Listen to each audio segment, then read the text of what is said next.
All right, future viewers, welcome to our first live episode of Establishing Shot. If you remember from last year, those have been with us since last year. Establishing Shot is where we sort of just talk about film at large, particularly the Oscars. We usually do like a reaction to the nominations and then a pre-Oscars episode with our predictions and then a post-Oscars to react to who actually won.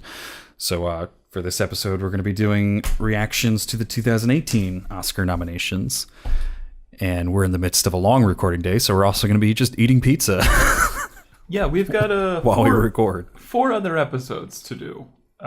So 2 birds, 1 stone. Thanks to Bono Pizza in Bangor, Pennsylvania. Think they'll sponsor us, Mike? But yeah, what day did the actual Academy Awards come out? So these came out on Tuesday, I think. Yeah. The 23rd, I think it was. Yeah. So it's been a little bit of time. But I guess the best way to do this is just to keep rolling through. I guess these are in alphabetical sort of order. Yeah, they're not really in any logical order. I just printed this out from the website. So we'll just follow that along. So we can start with actor in a leading role. Timothée Chalamet for Call Me By Your Name. Daniel Day-Lewis for Phantom Thread. Daniel Kaluuya for Get Out. Gary Oldman for Darkest Hour. And Denzel Washington for Roman J. Israel, Esquire. Now, I know we haven't seen 2 of these, actually, which is kind of crazy. I feel like Denzel was kind of the... I mean, maybe not. I thought he was kind of the underdog that kind of swept in here. He was, yeah. I mean, he was trending in the beginning of the year when people were just looking at, like, before all these movies had come out. Like, you look at, like, Nightcrawler, which I can't remember that director's name. But that's what he did before that with Jake Gyllenhaal, even though I don't think Jake was nominated for Nightcrawler. But it was such a great performance. And then you look at Denzel, who's obviously got name recognition in the Oscars. Like, people were predicting that he would probably get nominated for this. And I think they were predicting more for that movie in general. And then it kind of just didn't do any of that. Same thing with Phantom Thread before it even had a name, when it was Untitled PTA Project. Right. People were, predicting it for all the awards. And then it kind of fell off when it came out. Or I guess before it coming out, when all the other stuff started boosting itself in the awards predictions.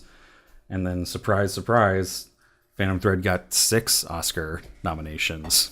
When it wasn't really supposed to get anything. No. I mean, I do my spreadsheet thing, and I was tracking a lot of like the precursor awards that sort of predict the Oscars, so to speak. It didn't get a single one. Like, it wasn't Daniel Day-Lewis did for Phantom Thread. So I guess in this role, in this category, this isn't as much of a surprise. Wow. But Phantom Thread in most of the other categories, it's like, oh, okay. Yeah. I didn't think you guys were going to care about this movie. So stay tuned for our review of Phantom Thread. That will be coming up eventually. We weren't anticipating having to do it, so we're going to kind of have to like tack it on at the end of the year. Yeah. I don't think we're not going to review Roman J. Israel, because this was really all I got was for this. I'll probably see it though, because I did like that trailer for it, and I liked Nightcrawler a lot, and I like Denzel when he steps outside of himself. I feel like this is one of those roles. Right. Yeah. No, I'll probably end up watching it as well. So let's. I mean, I think. Oh, okay. Yeah. I think if you're just looking at these 5 right now, it's probably Gary Oldman's award to lose. And those 3 don't really surprise me at all. Daniel Kaluuya, Gary Oldman, and Timothée Chalamet, just because those have been the ones that have been frequently getting all the other sort of precursor awards. You were kind of, I guess maybe the snubs are maybe like Tom Hanks for The Post. James Franco for Disaster Artist. Yeah, who won a Golden Globe. And then there's been a lot of talk about this where that whole thing with James Franco kind of came out like a day or 2 before the voting ended for nominations for the Oscars. Yeah. And people were saying that a lot of people wait until the last minute to submit their ballots. So there's probably a lot of people that article comes out and all that sort of hoopla about the whole thing comes out, and they're just kind of like, yeah, no, why? Why bother? When there's other roles we can nominate too. Right, because prediction-wise, I feel like he was always around that kind of 5th or 4th best kind of. So I kind of assumed he was going to be. That was the surest thing for the disaster artist at the Oscars.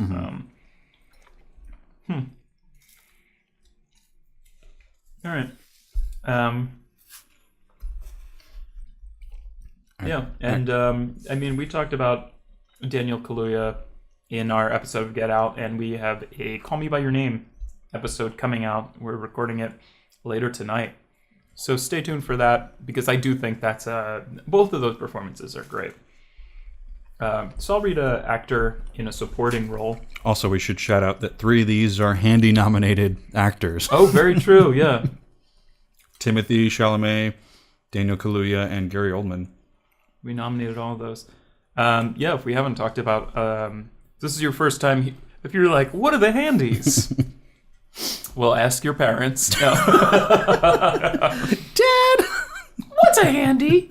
How many fingers am I holding up? The podcast told me to ask you. They just like look up a picture of just like 2 like later 20-something-year-olds like being like, hey, wearing creepy tuxedos. Stay away from my son. But there are our own annual award ceremony that we have, and yeah, we'll be what's it called? If you go to our YouTube or really anywhere, you can find us Facebook, Twitter. We did post a video of Mike and I this week announcing the nominations for our own film awards ceremony. So definitely check that out and vote. Go ahead and vote, because we decide the nominees. The listeners vote. So yeah, you can vote using hashtag #GiveAHandy2 followed by the handy recipient in their category. So hashtag #GiveAHandy2 Daniel Kaluuya, Get Out. Hashtag #GiveAHandy2 Gary Oldman, Darkest Hour. Or sorry, no, you would use the category. We're screwing up our own rules. Daniel Kaluuya, Best Actor. Gary Oldman, Best Actor. So on and so forth. Even if you fuck it up a little, we'll know. We know what you're doing. just make your best effort to vote, and we'll as long as it's a nominee that we've decided on, we'll count your vote. Unless it's Michael Stuhlbarg. Yeah, because he's been in 3 different crazy movies this year. I mean, we only nominated from him for one thing, the Handies. Okay. So for actor in a supporting role, we have Willem Dafoe in The Florida Project, Woody Harrelson in 3 Billboards Outside of Ebbing, Missouri, Richard Jenkins in The Shape of Water, Christopher Plummer, All the Money in the World, and Sam Rockwell, 3 Billboards Outside of Ebbing, Missouri. So this one was kind of a weird category too. I felt like where again we had 2 sort of surprises here. Where, I mean, like Willem Dafoe, he's a lock. Richard Jenkins is sort of a lock at this point. And then Sam Rockwell, absolutely a lock, and probably a lock to win at this point. He's won pretty much all the precursors at this point. And then Woody Harrelson has like sort of dabbled with some of the other precursors. I was kind of doubtful that they would get 2 for the same movie in the same category. And I thought there was a lot of other strong performances that could have gotten this spot here, namely Michael Stuhlbarg in Call Me by Your Name, Armie Hammer in Call Me by Your Name. There's a few other I can't think of right now. Almost anybody else. Yeah, I mean, this I was not crazy about Woody I like Harrelson. Sam Rockwell in 3 Billboards. I don't like Woody Harrelson in 3 Billboards. Yeah. So I'm more mad about that. Not that, you know. And then Christopher Plummer was, I mean, he got nominated for the Golden Globe, I think. But the Golden Globes do wacky stuff every year. So I kind of thought that was like the Golden Globes just being the Golden Globes. And, you know, because they nominated Ridley Scott. They nominated that movie too, I think. Maybe not the movie. I'd have to look up the history of the Golden Globes for that year. Anyway, but yeah, just 2 kind of weird ones there. But it's... I thought that was goofy too, because I mean we've talked about this on a live episode before, but I feel like he just kind of got nominated as like a fuck you to Kevin Spacey, kind of like, you know, like when they what's it called, when they refilmed when they reworked All the Money in the World to get Kevin Spacey out or whatever. it was like what, like a 2-day shoot or something. I thought it was longer than that. Oh. We're still short though. It was like a week maybe. Yeah. I don't know, but it was just kind of like, I guess you can get an Oscar in a week, kind of. Like, maybe for a week's work. That's the other thing I wonder is, even if it's not like a fuck you to Kevin Spacey Mm-hmm.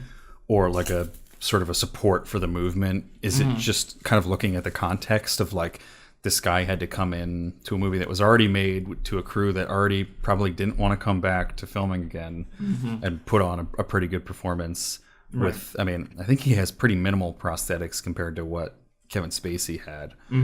There are some scenes in the trailer now that I'm seeing that have some kind of makeup. But yeah, I don't know. I haven't seen All the Money in the World. I can't really comment on it. Same. And we've seen all these again. But I can say that there are some really great performances that I do feel were snubbed. Oh, for sure. Both from Call Me By Your Name. Yeah, I mean, I feel like the Handies, did we have anybody besides Willem Dafoe? Or did we have? We had... Oh, we might not have had Sam Rockwell. I don't think we did. Yeah, I think that was me, not one. Because we had Armie Hammer, Michael Stuhlbarg. Oh, we had Bill Skarsgård from It. Willem Dafoe, and then who would? Oh, Benny Safdie from Good Time. So yeah, I mean, we were looking at ones that didn't have a chance Yeah, in the Oscars, despite being very deserving. They were just they weren't campaigning, and they weren't, or they didn't have enough of a reach. And we had we had Patrick Stewart for Logan. Yes. Michael Stahlberg for Call Me By Your Name, and Armie Hammer. Did we have Willem Dafoe? Did we? No, we actually didn't have Willem Dafoe. We didn't have any of these, so we have a completely different list. Interesting. Yeah. All right, I'm gonna finish chewing, and then I'll read actress in a leading role. All right. Yeah, I'm like trying to chew away from Mike. I just realized that. I'm sorry if I chewed right in Mike before. For actress in a leading role, Sally Hawkins, The Shape of Water. Frances McDormand, 3 Billboards Outside Ebbing, Missouri. Margot Robbie, Tanya. I always say Tonya. Saoirse Ronan, Lady Bird, and Meryl Streep, The Post. This is pretty cookie cutter in terms of, I mean, Sally Hawkins, that's a lock. Frances McDormand, probably a lock to win at this point. She's won all the precursors. Saoirse Ronan, that's pretty much a lock. And then Margot Robbie and Meryl, there was a few that could have taken that 4 or 5 spot, but it's not really in any way a surprise. Each of them have been nominated for some kind of precursor at some point for this. So no real outliers in that one. Yeah, I hate to keep comparing it to our own award ceremony because it has just such a lesser cultural footstuff or whatever. What are you talking about? It's the most prestigious best awards ceremony there is. But even us, like last a category where we had none of the same thing. We had nothing that they had, and we're calling attention to a lot of like underrated or underviewed performances. I think this we have like one different one. We don't have Meryl Streep. We have Zoe Kazan. Yeah. And it's just those 4 performances: Saoirse, Margot, Frances, and Sally. Those are undeniable kind of performances of the year. I can't think of who else I would. And you can't even really argue with Meryl Streep. I think Zoe Kazan, our nomination, is more just like personal preference of like, I don't know. I loved her performance in The Big Sick, and I loved Meryl's performance in The Post. Check out our review of The Post coming up in a couple weeks with Lindsay Daly, who's watching right now. Hi, Lindsay. Hey, Lindsay. Hello.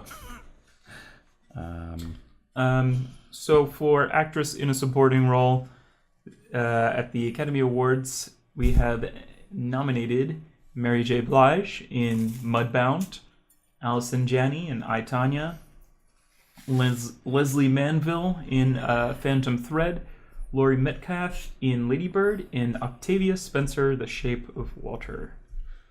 Yeah, and last week's episode, Mudbound, go check that out.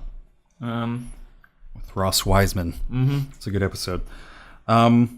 So there's one clear sort of surprise here for me. Leslie Manville, who won was nominated for none of the precursors for this. She was someone who I had been seeing in predictions again back when people were like the Untitled PTA project. Right. We're like, oh, maybe Leslie Manville for this. I don't know who Leslie Manville is. Yeah. I'm ashamed to admit. So I don't think she's not the girl playing opposite Daniel Day-Lewis, right? I think she's one of the older supporting actresses in Phantom Thread. Yeah. I haven't seen it yet, but I feel like so. she's his sister or something like that in the movie. Yeah. But unfortunately, I without knowing who she is, I can't even like look at the trailer and be like, oh, that's like a good performance. I mean, I'm excited to see that movie so I can fully give my opinion on that, and excited to review that as well. So I don't know if that's an undeserving performance. I'm wondering who I would have put in that place. I mean, again, in the Handies. I mean, there's only a few categories we can compare to the Handies. But I mean, we had Allison Janney, we had Laurie Metcalf, we had who else did we put? We had Bria Venighty in the Florida Project, Holly Hunter, and Jennifer Jason Leigh. Yeah. So I mean, those were three that Holly Hunter for a while was a real possibility for this. At a time, I thought she was a lock to win in like the early goings. I was kind of surprised she wasn't here. But yeah, this again, there's a lot of these awards that seem pretty locked in. And there's not really too many other precursors left to sway them. So, I mean, I think this is Allison Janney's award to lose. She's won pretty much everything leading up to this. If anyone was going to beat her, it would be Laurie Metcalf. I don't think Leslie Manville coming in at like the last hour has a chance. Maybe Octavia Spencer, just because she's got that name recognition and she's won before at the Oscars. Really would be surprised if Mary J. Blige pulls off a win here. So I think it's Allison Janney and maybe Laurie Metcalf. Yeah. Two great performances. Yeah. I can't argue with that. Yeah. I don't know. Allison Janney, I think, deserves it, definitely. It's a really good performance in I, Tonya. Episode coming soon. Is this me? Yeah. Animated feature film. Let's The Boss Baby deserves it. Oscar nominated. The Breadwinner, Coco, Ferdinand, and Loving Vincent. And you'll notice absent from that list, the Lego Batman movie. One of my favorite movies. Which we nominated for Best Picture at the Handies, but... Yeah. How do you fucking... I don't know. Just go on Twitter and like look up The Boss Baby. There's so many good tweets about like how do you nominate The Boss Baby over Lego Batman movie. But it really doesn't matter. It's Coco's award to lose. I don't see Coco not winning. I don't think anything else is a strong enough contender here. Maybe Loving Vincent, but it hasn't really won anything. It's just that's the only one that's gotten that many nominations. But usually those like adult animated movies don't win the animated one. It's always Disney or Pixar. I'm surprised Ferdinand kind of came out of nowhere. Was that DreamWorks or? Yeah, I think so. It doesn't look good. It's just who's the main character? Like a bull. Yeah, but it's like John Cena or something is playing the bull, and he's like, "Oh, I'm a really sensitive bull, and all other bulls are mean to me." I was just kind of like, "Is this the best we have? Is this what we're doing?" I don't even know what The Breadwinner is.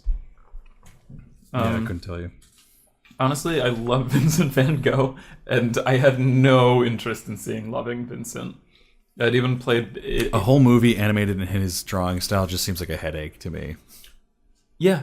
It doesn't seem like a style that's meant to be moving pictures. It sounds like it was a lot of hard work. And I had a hard time watching like Waking Life and like what was the Scanner Darkly, where they're like drawing over each like, and that's what this seems like. Like they probably filmed it and drew over it Vincent Van Gogh style in it. Yeah, I don't. Yeah, again, it even played at the theater that I can walk to by my house, and I was just like not really interested. But yeah. So for cinematography, we have Roger Deakins for Blade Runner 29. Bruno 29. Yeah. Blade Runner 29. I didn't misspeak. That's the title of the movie. Blade Runner. 29th Blade Runner. In the ongoing Blade Runner series, Blade Runner's back for Blade Runner 29, and Roger Deakins finally got in on one. He knocked it out of the park.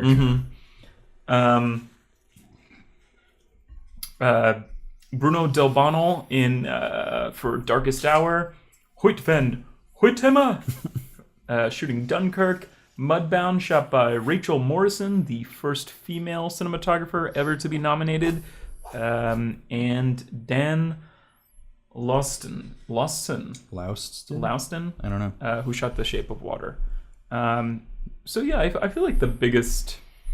I like the Mudbound nomination, even though I feel like we never talked about like the cinematography or the fact that she was... I think we really talked about the fact that I feel bad that the movie was on Netflix because it's not made to be watched on like a TV in your living room. Like, it's just a dark movie. I wish I had been able to see that movie in theaters because you can tell the cinematography is beautiful in its own way, right? But on like a dark TV that's not like properly adjusted for the contrast and stuff, it's kind that of is a really difficult interesting movie. point. That the best cinematographer shot for Netflix. For Netflix, yeah.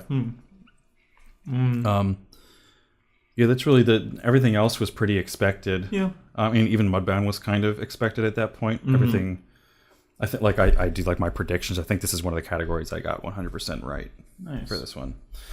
To win it, I'm not sure. I don't think I've had any of the precursors for cinematography have come out yet. As far I'm trying to think. I'd have to look at my list. I'd say probably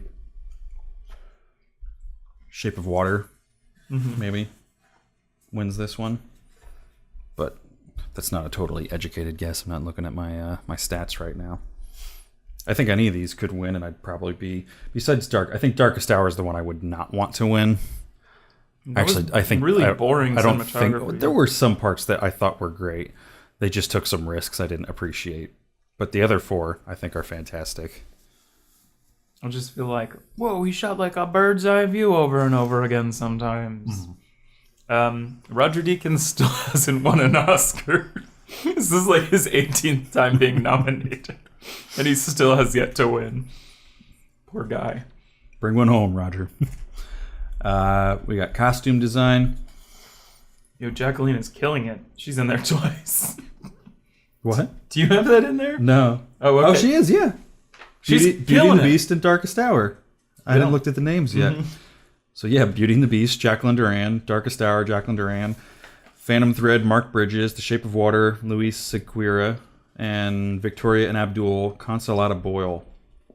That's like the only thing I saw for Victoria and Abdul, and that was at one point like trending in all the categories, like Judi Dench and writing and cinematography and directing and nope. Can you imagine Nobody cared about that movie. Can you imagine being Jacqueline during the Oscars and they're like nominated and they're going like back and forth to people and it just like Jacqueline Duran. She's like, it's like Jacqueline Duran. She's like, Just doing different like photo booth different poses. Yeah. Oh man, I'm so sad to have lost, but I also won. Damn it! Really, Beauty and the Beast? I thought Darkest Hour was my better work. Oh, that's weird. Anyway.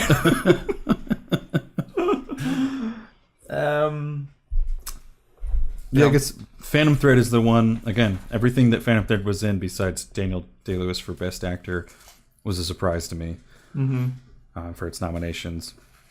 It's about fashion, so costume design, I'm sure it's great. The period pieces usually win these. So Darkest Hour, Victoria and Abdul have a strong shot. I have a hard time thinking Beauty and the Beast is going to win because I remember seeing so many articles about how like Emma Watson, is that her name? I always confuse her and Emma Thompson. Emma Watson, right? Yes. Hermione. Yeah. How she like wanted to design her own dress for Beauty and the Beast and like really like screwed the pooch on it, and like I'd have to read it. I don't know enough about fashion, but there's a lot of people that were like taking the dress that she designed in Beauty and the Beast to task because it was just like clearly stuck out as like not being a really great. I don't know if she designed her whole dress, but there was like things that she modified about it. What a fucking bizarre request. It was very strange. And like after reading that and then seeing the movie, I was like, oh yeah, that's not like the classic. Like it's a very classic dress from the animated movie, and then it was just kind of like, oh okay, yellow dress in this movie. So I'd be surprised to see Beauty and the Beast win. I don't know, maybe Shape of Water. Yeah, it is a period piece, so it also has a chance. I mean, I think we're going to see Shape of Water win the most at the Oscars. But again, I wouldn't be surprised to see, I mean, just from my preference, and I still haven't seen it, Phantom Thread win, just because it is a period piece and it's about fashion. How do you go wrong with that? And everything that I've seen looks beautiful. So let's talk about directing. We've got, or did I read that one? Oh no, you read the last one. We got Christopher Nolan for Dunkirk, Jordan Peele for Get Out, Greta Gerwig for Lady Bird, Paul Thomas Anderson for Phantom Thread, and Guillermo del Toro for The Shape of Water. Pretty big surprise to see Paul Thomas Anderson here. oh yeah. It's weird. Like I can't remember the last time he was nominated. I always feel like it's bizarre that there's so many Phantom Thread nominations just because it wasn't predicted. It didn't show up at any of the awards or whatever. And also, I feel like sometimes the Oscars largely ignore it. I think maybe because Paul Thomas Anderson or who he distributes through. I just have to, like, I hope Phantom really Thread care. is fucking awesome. Yeah. Just because I think of years that, like, because he didn't get nominated for The Master. I think The Master is probably my favorite Paul Thomas Anderson definitely, movie. yeah. And then I guess he was probably nominated for, or was he not nominated for There'll Be Blood? I not think there sure. is something weird with him where he doesn't get. I'd have to look it up. I don't want to speak out of turn without looking it up. Because I guess There Will Be Blood was the other time that the Oscars did sort of recognize Paul Thomas Anderson. Because that could have won over No Country for Old Men that year easily. It didn't, but it could have. But this is probably Guillermo's award to lose. But I also don't really know because this category is like Phantom Thread, Paul Thomas Anderson being in there kind of throws me for a loop. Like Dunkirk was the sure thing. Guillermo was the sure thing. And then both Jordan Peele for Get Out and Greta Gerwig for Lady Bird. Not surprises, but there's a lot of other directors that were trending to be in this based on precursors. He was nominated for There Will Be Blood. There will be blood. There will be blood. Yeah, and this is like I like this category. I like the fact that we have a female nominee in here for only the 5th time ever. And I mean, because didn't the Golden Globes not have Jordan Peele or Greta Gerwig for Best Director? They didn't have Greta Gerwig. They might not have had Jordan Peele either. I can't remember. I think it was very because there was the thing with yeah. What's her face, Natalie Portman being like, "Here are the all-male nominees at the Golden Globes." Handy's had all-male nominees too. Yeah, that's true. Natalie Portman's not gonna. Natalie Portman's not gonna be a fan of the Handys. We do have Jordan Peele though. I would really, really love to see Greta Gerwig win for Lady Bird. Yeah. But I don't know, it's tough. I like all these movies. Besides, I haven't seen Phantom Thread yet. I'm pretty confident I'll like it. But I would be happy to see Jordan Peele win. I'd be happy to see Christopher Nolan win. I'd be happy to see Guillermo del Toro win. And I think Guillermo will win in the end. Just because it's trending that way. He hasn't won his Oscar yet. I think he's someone that like a lot of people in Hollywood like and respect and would like to see get his due. And I think this is probably the vehicle for it. Oh, definitely. So I'd be surprised if I don't know. I think anyone could probably pull it off. Is this you? This is you. This is me. Documentary feature. Abacus, Small Enough to Jail, Faces, Places, Icarus, Last Man in Aleppo, and Strong Island. I haven't seen any of these. I think you saw Icarus. Is that the only one you saw? Yeah, I just saw Icarus. I know two of these. I think two other of these. At least Last Man in Aleppo is a Netflix doc. I think Netflix is starting to really rule the documentary category. So I'd love to see Icarus win. I think it was a fantastic documentary, but I haven't seen any of these other ones. I haven't even seen trailers for them. There was a few. I haven't seen it yet, but a lot of people. It was like Jane was trending up for a while. The one about what's her face, Jane Goodall. Yeah, in the Apes. I don't know anything about really any of these documentaries, I have to say, but I've heard that most of them are darker in subject material, and people were kind of saying maybe that's why, the Oscars like to have those dark, important documentaries there, whereas other precursors will look at a documentary and say, well, if it's good, it's good, and that's where you get Jane. There was another one, Cries from Syria, that didn't get in here, that was trending for a while. But yeah, I don't know enough to really give an educated guess about this. I haven't really seen any documentaries this year. I've been so focused on movies. Yeah, it's been a kind of slow year for I watched the Jim and Andy on Netflix, and that was probably about it this year. Yeah, I can't remember. I've seen a few. That you were talking about the Long Shot one on one of our live episodes. I did see that, I went and watched that.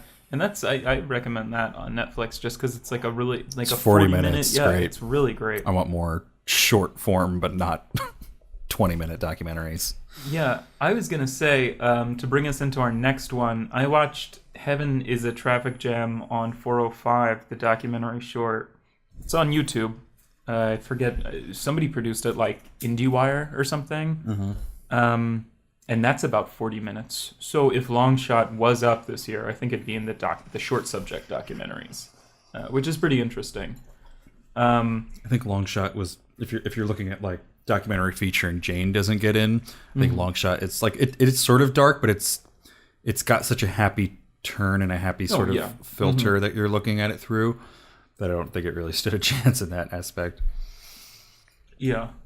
So the nominees are for documentary, short subject, Edith and Eddie, Heaven is a Traffic Jam on the 405, Heroin, Knife Skills, and Traffic Stop.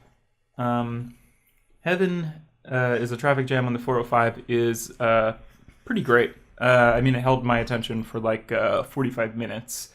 Again, it's somebody who has such a debilitating anxiety and so many other disorders, kind of, and she finds solace in like LA traffic. Like that's the only time she can really like calm down. And she's a pretty famous modern artist, so she's a very interesting subject. And it's just it's a very compelling documentary. I recommend it. You can find it on YouTube. Watch it. But no idea what's going to win this. I haven't even. Oh yeah. I wasn't even like looking at I don't know of any precursors for documentary shorts, so I didn't know how to.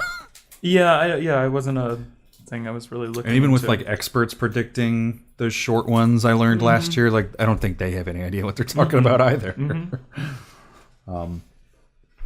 So I guess the only way would be to find these and watch them, which I do want to do one year, just to have an educated guess and opinion when the Oscars come around about like which of these is good and which deserves to win and which will win. But next category, film editing. You have Baby Driver, Dunkirk, I, Tonya, The Shape of Water, and 3 Billboards Outside Ebbing, Missouri. If you can tell by my disdain in that last voice, I don't really understand that one in this category. Yeah, it's a bizarre... Especially next to all of these, which have really phenomenal editing. The 3 Billboards nominee is confusing. I'm glad to see Baby Driver being represented. Again, I don't. This is where it is deserving. Like I'd be really mad if Baby Driver was up for Best Picture. Oh yeah, but here I'm totally fine. because it's and the truly, audio awards that we'll get to. Yeah, because I do think the editor that what's his name uses is top tier. I still watch like YouTube clips of Scott Pilgrim, and the more and more I watch it, the more it's like such the most beautifully edited film of all time. It's just there's nothing else like it. But yeah, I mean, I think you look at like Dunkirk, Mhm. like sort of a very strange non-linear structure, and to make that all work, to sort of like, because like I mean, Christopher Nolan is really good at that like third act, like everything's happening at once thing, and but in Dunkirk they're able to make everything happen at once when it's not actually happening at the same time, and then to make it really kind of come together in the third act, I think is really special. Like I mean, and you just look at like everything that has to be put together in Dunkirk. You know, I mean, even all the sound stuff makes a lot of sense when we get to that too. But just arranging everything to make it just this kind of non-stop thrill ride where your heart is just pumping the entire time. Oh, definitely, yeah. Until he finally lands that plane in the end. And I don't think this is, I said this during the episode, I don't think this is Christopher Nolan's regular editor. No. This is somebody new, which I think I feel like I noticed that almost immediately. Like I'm like, this like seems strange for Christopher Nolan kind of. And I think I had some problems with that, but I'm not gonna complain about this now. It's good. Rowan, my girlfriend says I love Baby Driver. And I say, excuse me? Who's Baby Driver? The fuck are you cheating? Babe, who the fuck is the Berlin Wall? Who the fuck is Berlin Wall? Why are you looking him up on Wikipedia? Massacred that bit. I can't remember exactly what it was. I apologize to Amy. So our next list of nominations is for foreign language film. We have A Fantastic Woman. Wonder who she is. Sounds great. The Insult, Loveless, On Body and Soul, and The Square. I don't know if this is a snub because I haven't seen it. I haven't seen any of these. But the one that probably could have been here based on precursors is First They Killed My Father, the Angelina Jolie foreign language one, which Joe has some opinions about.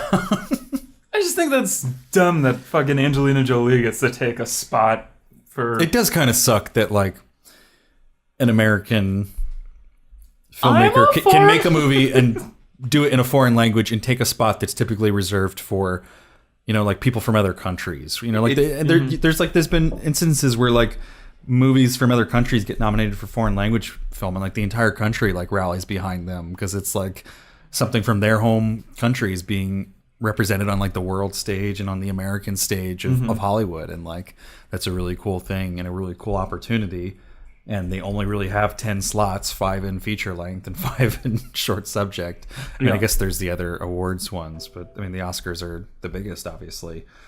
So it is kind of unfortunate that an American filmmaker could just be like, yeah, let's do it in a different language and take that spot away. There maybe needs to be a different requirement, like, you know, and I don't know how to fully go about that because it's like, you could do it in a different language and film it in another country and have it produced by another country, and it's technically a foreign film, even if it's an American filmmaker like Angelina Jolie making it.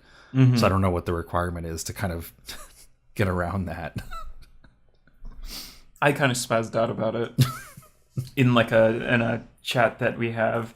I was like, what the fuck? Because the Golden Globes did it, and I've heard it's not a great movie. And I really spoke my piece about it. And I was like, the fucking Golden Globes just want Angelina Jolie to like come to the Golden Globes so they can be like, where's Brad? You know, like, fuck you guys. Like, you know, like, and also, yeah, it's like they're taking a life-changing opportunity away from an actual foreign director. Well, because it's also like... Well, Joe, the stipulations are just like it could be produced in another, you know, like thing, and I was just like, I don't fucking care. That's like, true, but it is unfortunate because like there's obviously there's name recognition and there's bias when it comes to knowing people's names, and like the people who are members of the Academy or the Hollywood Foreign Press or whatever, they don't have to watch every single nominee. Yeah. They get sent them and they have the opportunity to watch them, but there's like hundreds of possible movies that are eligible for the Oscars in every category each year. So you can't obviously watch all of them. So you're going to pick and choose which ones you're actually going to go see of the ones that are eligible. So if someone nominates or someone submits to you Angelina Jolie's film in the foreign language one, what are you more likely to watch in the foreign language category? No, like yeah, of course. Angelina Jolie's movie, who like you have some sort of familiarity with, or a bunch of movies from people you've never heard of. So like it does kind of give her an unfair advantage. So it is nice that she was not nominated in this. But technically speaking, you can call it a snub because she was winning all the precursor or nominated for all the precursor awards and looked like she was on track to get a nomination for this. But I haven't seen any of these. I have no idea. I think even there was another stub that I can't remember off the top of my head that I had as like my top prediction for foreign language that was sort of snubbed here. So I have no idea which of these would win now. I think it's going to play in the local theater near me soon. I've been really looking forward to seeing The Square. Not just because... I do actually remember watching a trailer for that one. Didn't it have a longer name at some point? I don't think so. I think it did. Really? Okay. Yeah, that's the one with Elizabeth Moss and Dominic West. And the director did Force Majeure, or I don't know exactly how to say that in French. I think it's like one of the best films of all time. They want to make an American remake, which is kind of fucking lame, but I always want to do that. yeah. And it looks super interesting. Yeah. Is this me? Yes, yeah. Makeup and hairstyling, Darkest Hour, Victoria and Abdul, and Wonder. This is the category where they only do 3 for some reason. I still don't really know why. Like, is there not enough movies that have makeup and hair? All movies have makeup and hair. The Darkest Hour is going to win. Yeah, I would think so. I think the snub here, I mean, Victoria and Abdul getting in is kind of the surprise. Wonder was supposed to get in. The snub here for me is I, Tonya. What about Bright, too? Wasn't that kind of in the running? I didn't see it in any of the precursors. Okay, never mind. Well, it's hard to say because there's a bunch of like smaller guilds that do awards, and they do it in like different categories. Like they split up makeup and hair in a lot of those guilds. Same thing when you get into like special effects and stuff like that. Like they're split up by, or like audio is split up by like dialogue, Foley, music, and stuff like that. So it's hard to predict from those. But of the ones that were getting precursor ones, it was like Darkest Hour, Wonder, and I, Tonya for like all of them. And I thought they did a good job in I, Tonya, just in terms of like, we were joking about this last night. Like they did the best they could with making Margot Robbie look 15 when she's just a full grown woman. There's only so much you can do, but they did a good job with what they could. And I think they did a good job of like her, like skating, like stage makeup. They did a good job with like showing like the abuse through makeup and stuff like that, making her look like beat up when she needed to be, or kind of made up when she needed to look made up and stuff, and just also capturing like the hairstyles of Tonya Harding at the Olympics and stuff like that. Her looking 15, I thought, was fucking ridiculous. Oh yeah, but but there's only she does not look like a 15-year-old. It was a bad choice on the director's part. She looks like it was not a bad choice on the makeup and hairstyle department. She looks like they tried the best they could. I think it was just a kind of a dumb directing decision to do that, but she looked like everybody from like Wet Hot American Summer, first day of camp, where like fucking like Michael Showalter or who's the other one? Michael Ian. No, it's Michael Showalter, who's like pushing. I think he's almost 50 now, and he's like, I'm 17. Like it just kind of, I don't know. What else do we have? For music original score, we have Hans Zimmer for Dunkirk, Johnny Greenwood for Phantom Thread, Alexander Desplat for The Shape of Water, John Williams for Star Wars The Last Jedi, and Carter Burwell for 3 Billboards Outside of Ebbing, Missouri. Yeah.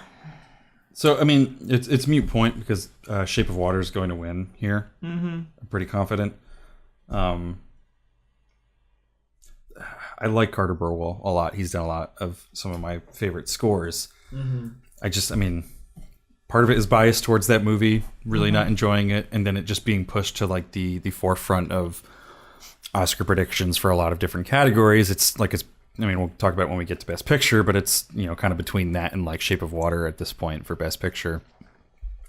But I just thought that was such a lackluster and to the point of almost being just a straight up bad score in that movie. It wasn't great. I mean, I just straight up don't remember it at this point. Like, I'd rather see like The Greatest Showman in here, like give the musical. Yeah, put it in there. A nod. Like, what did Carter Burwell really do in 3 Billboards that really enhanced that movie? I didn't realize. Or was fun to listen to. Like, it was just a lot of just like dumb, like rural music. Like, it felt like a caricature of a place rather than actually understanding the place that they were in. It was very weird. I didn't realize Dunkirk's a weird score.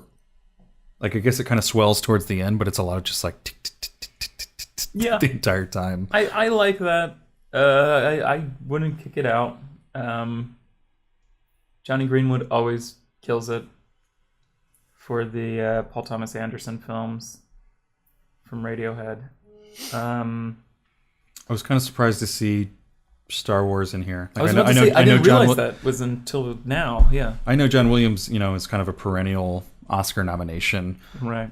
But I thought that, like, because I really liked the Force Awakens soundtrack. I thought like he brought Star Wars back in a cool way musically, and then I thought in The Last Jedi it didn't really do anything. Yeah, like usually the music is like what you can count on in the Star Wars movies, just being like, yeah, like John Williams brought it again. And in this, it was just kind of like, okay, just seems like we're just kind of reusing some of this stuff and not really. Like, they were even reusing stuff from like Force Awakens, like Rey's theme came back a bunch, and I don't know, just a weird nominee. Yeah, I get it because John Williams is always going to get nominated, but like, I mean, you could have nominated him for The Post. He did the Post score. Right. We got music original song, Mighty River from Mudbound, by Mary J. Blige, Raphael Sadiq and Tora Stinson, and I'm so proud to say this, Mystery of Love from Call Me By Your Name, music and lyric by Sufjan Stevens. Oscar nominated Sufjan Stevens. We made it, baby. If only he could win. Me and Joe were talking about how great it would be to just see Sufjan Stevens accept an Academy Award, because he has pretty good like stage banter when you like see him live, but it's just not the type of banter that would translate to like giving a speech for accepting an award. He's gonna say something awkward, because I guarantee most of the people in the audience are not Sufjan Stevens fans. Yeah, he's just some guy. Yeah. But I'm really excited to see that performed. I love the fact that they. I wish the other award shows would do this. Let the original song nominees play, just because it breaks up the ceremony a little bit. Are they going to do that this year? I hope so. They For did. Sure. Did they not do it last year? They didn't do it some year.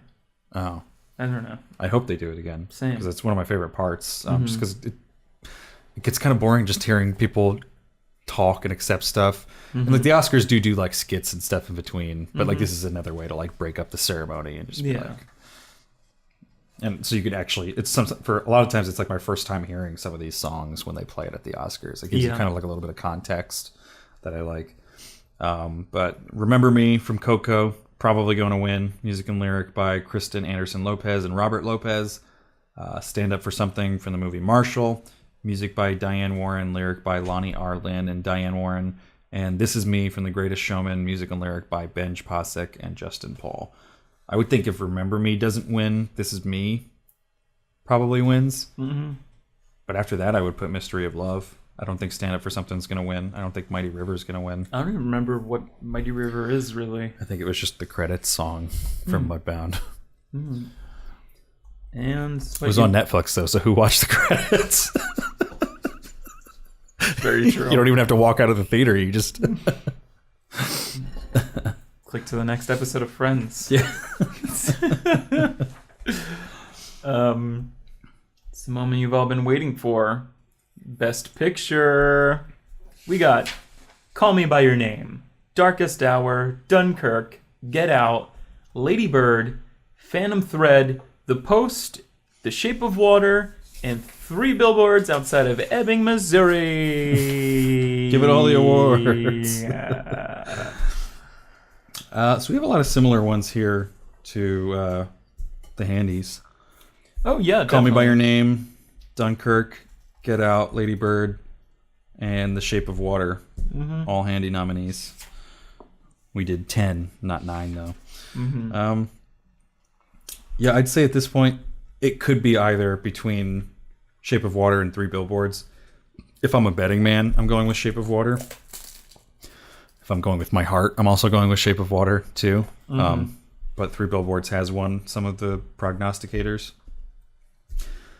If it's not those two, it's probably Lady Bird, and it could be Get Out as well. And Dunkirk I would probably put in that second tier. Yeah. And then I don't think The Post stands a chance. I don't think Call Me by Your Name stands a chance. I don't think Darkest Hour stands a chance. I would maybe say Phantom Thread just because it seems like it's such a dark horse right now that, like, to come out with like 6 nominations at the Oscars is pretty impressive. You kind of have to consider it at that point. And if it's for directing too, like that's such a small, that's only 5 of the 9 are up for directing, and that's one of them. Like you automatically kind of have to bump that to the next tier. It's a wild card. But, like, we don't know anything about it really, as far as I know. So like Scout puts that in like his top 5 movies of all time now. He was just posting something about that on Twitter. Like I've seen a lot of people. I've had people text me who are like, "Are you guys going to do the Phantom Thread? It was amazing." So excited to see it. But production design: Beauty and the Beast, Blade Runner 2049, Darkest Hour, Dunkirk, and The Shape of Water. I should have printed out my like predictions list. I'm having trouble remembering who was sort of the front runner for these. I think this was another one that I might have got all 5 correct. Because it's really just been these 5. I'd be happy with Dunkirk, Shape of Water, or Blade Runner winning. I think I would root the most for Shape of Water because, as I said in that episode, I think that's my favorite production design. Just in terms of, it's so carefully coordinated. Just all the colors that show up before someone even touches a camera on that movie. Right. To kind of just create this singular vision. I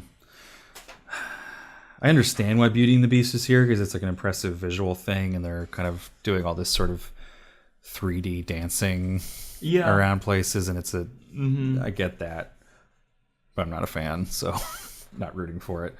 Darkest Hour I don't really understand for production design. I mean, I guess because they had to recreate parts of English history, like I'm sure they didn't actually go into like Buckingham Palace or the underground place that the war room is in.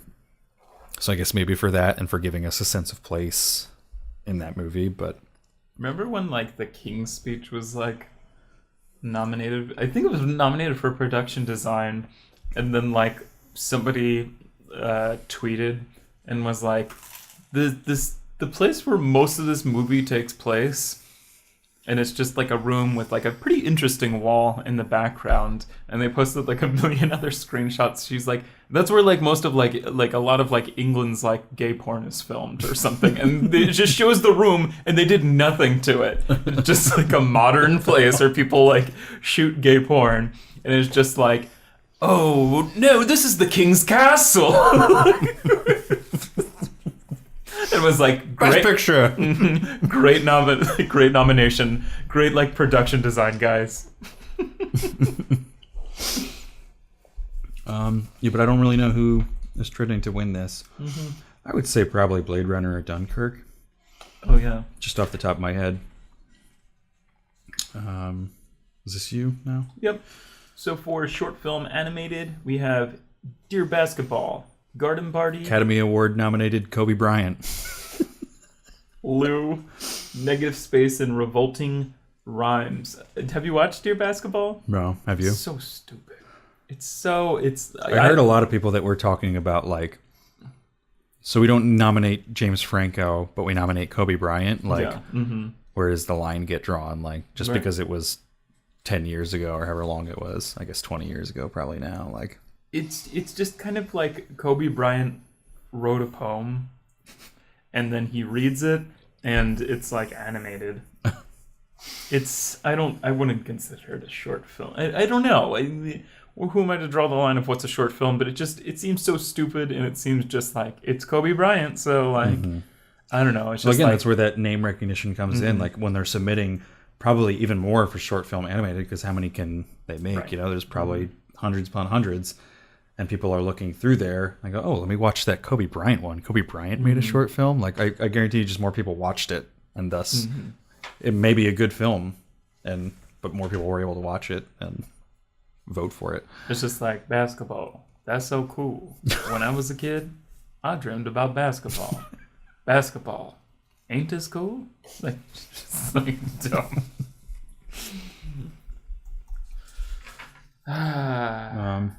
Let me finish chewing. Yeah, go for it. Yeah, and I haven't seen any of these. I always try to look up the short films. Especially one of these, if any of you get the chance, look up the trailer for DeKalb Elementary, the short film live action. It's chilling. It's just one scene, but it's truly chilling. It's like, I don't know. You'll see. Mm-hmm. Yeah. But yeah, short film live action, DeKalb Elementary, The 11 O'Clock, My Nephew Emmett, The Silent Child, and Watu Wote / All of Us. No, yeah, I haven't seen anything about any of these. I have no commentary, unfortunately. Yeah. You just wish some of these were more available. They do sort of sometimes towards the, like, getting real close to Oscar season, they'll do, like, go see all 5 for the price of 1 at some theaters. Yeah. But it's usually not the ones around me. And they'll usually do it after Oscars, too. So I'm like, well, what's the point now? 4 of these lost. 4 of these are losers. I don't go see losers. For sound editing, we have Baby Driver, Blade Runner 2049, Dunkirk, The Shape of Water, and Star Wars The Last Jedi.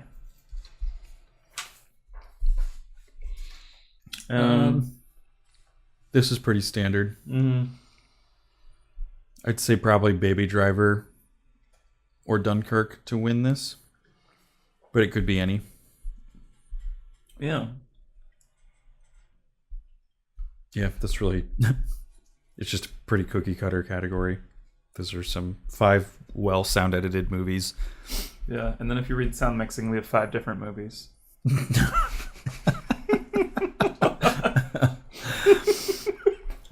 It's just like further fuel on the fire of people who are like, why are there 2 different categories? What is sound editing and what's sound I understand mixing? it. Yeah, And there's separate guilds for either two, so I'm sure they were petitioning for like honor us separately. Like I don't do that job. Someone else does that job.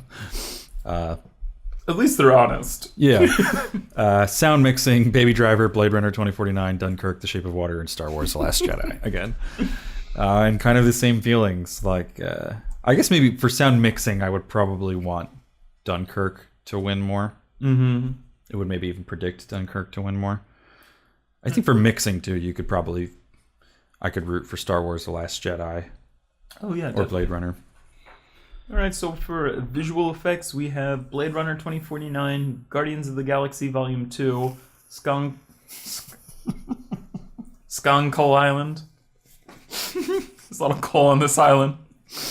And Skong wants to find it all.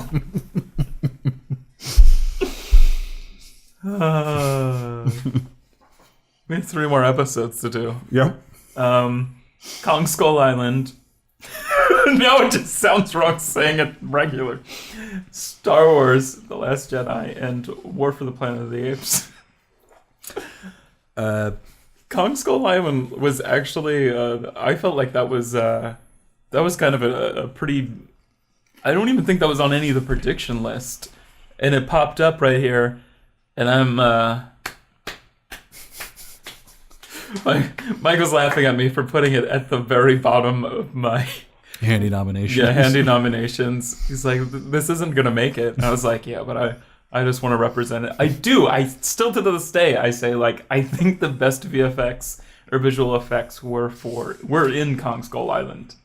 It's a crazy film visually. It's a mess narratively. This makes me want to see War for the Planet of the Apes because I heard so many good things. It was really well reviewed. We were close to reviewing it at some point, but there was just other movies that seemed more important at the time that came out. And also, I think sometimes we're hesitant to review like movies in a trilogy where we haven't seen. I haven't seen any of the Planet of the Apes movies.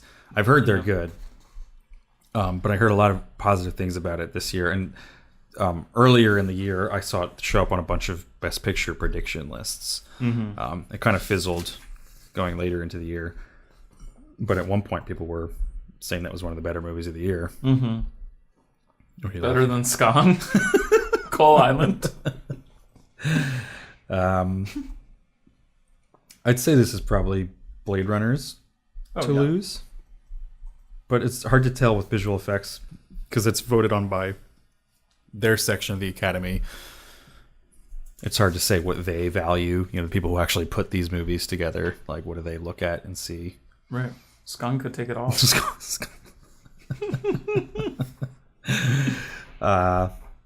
this me? Yes. Writing adapted screenplay.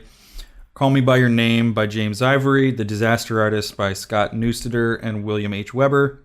Michael H. Weber. I don't know where that William came from. Logan, screenplay by Scott Frank and James Mangold, and Michael Green, story by James Mangold. Molly's Game, written for the screen by Aaron Sorkin, and Mudbound, screenplay by Virgil Williams and Dee Rees. Oh, Glad. Oh, hold on. It's because I didn't plug it in.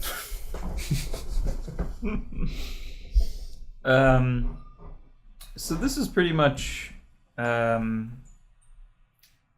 it called? Who's supposed to win this? Sorry.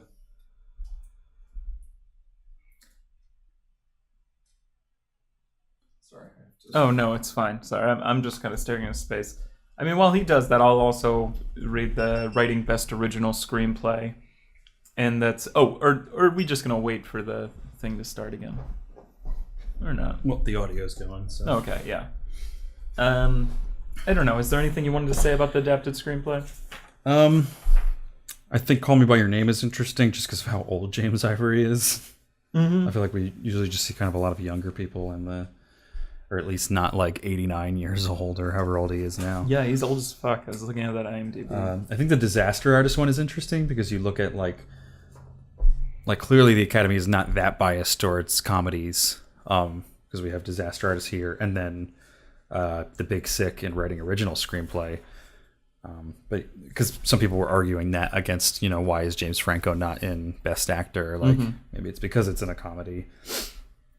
I love seeing Logan here just to see some sort of recognition for what was one of my favorite movies of the year. Same, yeah. And to sort of, it's cool to see a superhero movie in a writing category. Right. Like, it broke the mold that much that we're like, because when we see him get nominated for the visual stuff or the sound mixing stuff, but or the makeup sometimes, but to see it in the writing category, that's a really cool kind of like validation for that movie. Haven't seen Molly's Game yet, but it's Aaron Sorkin, and he's writing. Always approve of Aaron. I think this is you for the last one.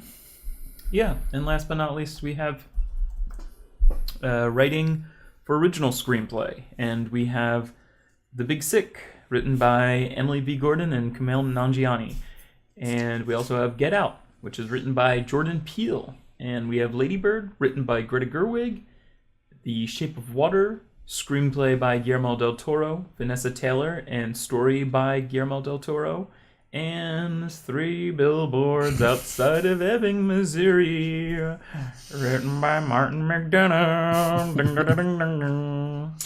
So one of the cool things on like the day that all the nominations came out is just following some of these people on Twitter. Like I follow Emily and Kumail on Twitter, and just kind of getting to see them. Like, how do you react getting nominated to your first Oscar?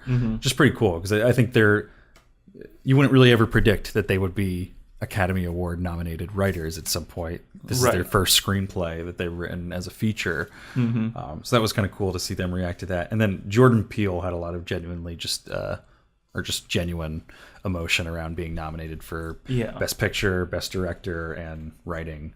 So that was kind of cool to see. Just people that you're kind of rooting for because they're just solid people and funny people with nothing against their name yet. Stay tuned. Hollywood.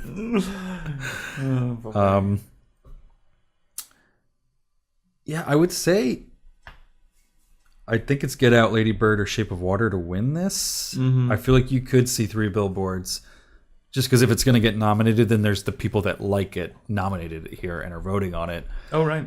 And they could push it over the edge. You know, the people who like it are very passionate about 3 Billboards. And I feel like if you watched the movie and liked it, then you were sort of tuned into something that we weren't, maybe. Yeah. And thus maybe it looks like a brilliant screenplay from that perspective. Yeah. I would love to see Lady Bird win this. Of these 5, that's probably my favorite. I do love the Shape of Water screenplay a lot. I wouldn't hate seeing The Big Sick win. I do like that movie a lot. Yeah. I do like the screenplay a lot. I don't think it's the best out of these 5 by any stretch. But it would be really cool to see Kumail and Emily accept an award. Almost definitely. I would agree with Lady Bird. I could get behind Get Out as well too, just because there's so many like little things in that movie. I was watching, it was through Reddit or something maybe, where it was with Jordan Peele, where they did a video. Maybe it wasn't Reddit. It was some other website. It was doing like a video of like Jordan Peele reads fan theories about Get Out. Oh yeah, and like a lot of them were crazy, but then there was a lot of just like people sort of pointing out like, did you notice like if you look at the movie this way through this way, and he's like, yeah, that's what I intended. So there's a lot of just sort of like next level, beneath the surface, other layer stuff that's going on in Get Out that's pretty cool, while also just being a good satirical screenplay. Yeah, so that's the Oscar nominations. Hope you guys enjoyed them. And we await the Oscars on March 4th, I think. That we do. But before that, we've got the Handies on March 2nd. Stay tuned. So get your votes in for that, because you can't affect how the Oscars turn out, but you can affect how the Handies turn out. Oh, definitely. You can give a handy to that deserving person. Do it. So make sure you vote using hashtag #GiveAHandy2, followed by the handy recipient and the category of that handy recipient. And we'll have that ceremony on Friday, March 2nd, and you can vote until Monday, February 19th. Keep messing up with the Monday and Friday. So go vote. Go vote. You can even throw the vote. Rock the vote. You can make a million different accounts. You can get all your friends to vote. You can. We don't have the technology to combat that, so go ahead. Have somebody you really want to win? More power to you. Ball's in your court. But yeah, we got 3 more episodes to go, so we're going to get out of here real quick. Let's get into that. Thanks for watching, and we'll see you next time we do a live episode and next Establishing Shot episode around the Oscars. Right before the Oscars. Faux show. All right. Peace. Later. Thanks everyone who joined us live. Hey, Rob.